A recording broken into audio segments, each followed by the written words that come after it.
নমস্কার, আমি তিন্নি মৌলিক গুপ্ত দত্তগুপ্ত আর আমার চ্যানেল তিন্নি টকিজে আপনাদের সকলকে স্বাগত। ভারতের অর্থনীতি ধীরে ধীরে বদলে যাচ্ছে, তার সঙ্গে বদলে যাচ্ছে পৃথিবীও।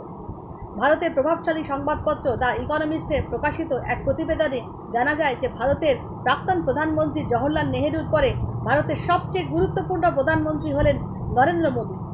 ভারতের এই প্রধানমন্ত্রী বিশ্বের গণমাধ্যমগুলিকে কতটা প্রভাবিত করেছে তা বোঝা যায় যখন পাশ্চাত্য গণমাধ্যমগুলি ভারতের অর্থনীতি নিয়ে আলাপ আলোচনা করতে গিয়ে একটি ব্যবহার করে তাকে নতুন টান, তা হলো মোদিনমিক্স। দেশের বিভিন্ন মহল থেকে শোনা যায় যে এই সব প্রচারের মূলে নাকি রয়েছে একদল গদি মিডিয়া, অর্থাৎ যারা সরকারের বক্তব্যের কোনো রকম সত্যতা যাচাই না করেই বারবার প্রচার করে থাকে। দেশের কিছু সাধারণ জনগণ এবং অভিজাতরা মনে করেন যে এই বিজেপি নেতা ভারতবর্ষকে সমৃদ্ধ এবং শক্তিশালী করেছে। এখন প্রশ্ন হলো যে এই সমৃদ্ধি কি মোদির ক্ষমতায় টিকে থাকার উপর নির্ভরশীল? কারণ ভারত এখন দ্রুত বর্ধনশীল অর্থনৈতিক দেশ, যার বার্ষিক প্রবৃদ্ধি 6 থেকে 7%। বিভিন্ন সূত্র থেকে জানা যায় যে অর্থনৈতিক দিক থেকে ভারতের স্থান বিশ্বে পঞ্চম। 2029 সালের মধ্যে তা আরও এগিয়ে যাবে।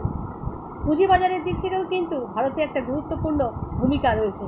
তার সঙ্গে যোগ হয়েছে 10,000 কিলোমিটার পাকা রাস্তা, 149টি নতুন বিমানবন্দর। এক দশকে সৌরশক্তি উৎপাদিত হয়েছে 15 গিগাওয়াট। তার সঙ্গে বেড়েছে আধুনিক ব্যাংকিং, ডিজিটাল কর ব্যবস্থা এবং ভারতীয় অর্থনীতির একটা গুরুত্বপূর্ণ স্তম্ভ হলো সেবা রপ্তানি, জিডিপিতে যা 10% ছুঁয়েছে। গবেষণা, অ্যাকাউন্টিং, আইন এবং উন্নয়ন খাতে যোগ্য মানব সম্পদ তৈরি করে ভারত বিশ্বে দৃষ্টান্ত স্থাপন করেছে। তথ্য প্রযুক্তি খাতেও বিশ্বের মধ্যে গুরুত্বপূর্ণ ভূমিকা থাকলেও দেশের বিভিন্ন স্থানে এখনও আধা গ্রামীণ পরিবেশ রয়ে গেছে। দেশের কোটি কোটি মানুষ ডিজিটাল পরিষেবা নিলেও সারা বিশ্বের ক্ষুধাসূচকে এখনও ভারতের অবস্থান 125টি দেশের মধ্যে 111তম। ইকোনমিস্টের প্রতিবেদনে আরও বলা হয়েছে যে G20 গোষ্ঠীভুক্ত দেশগুলির মধ্যে ভারতই দ্রুতগামী অর্থনীতির দেশ। ইন্টারন্যাশনাল মনিটারি ফান্ডের জিডিপির পরিসংখ্যান হিসেবে প্রথম ত্রৈমাসিকেও এগিয়ে এই দেশ।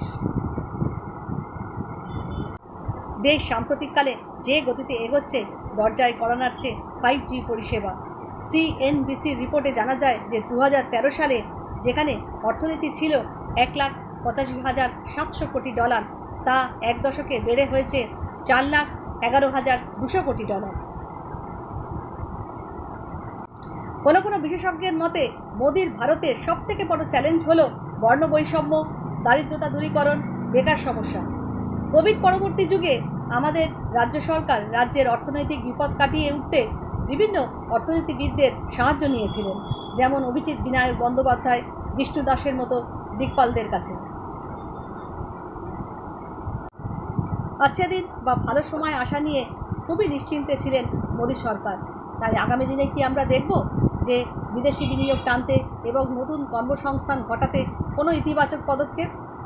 সবাই ভালো থাকবেন। আর আমার কথা এতক্ষণ শোনার জন্য ধন্যবাদ।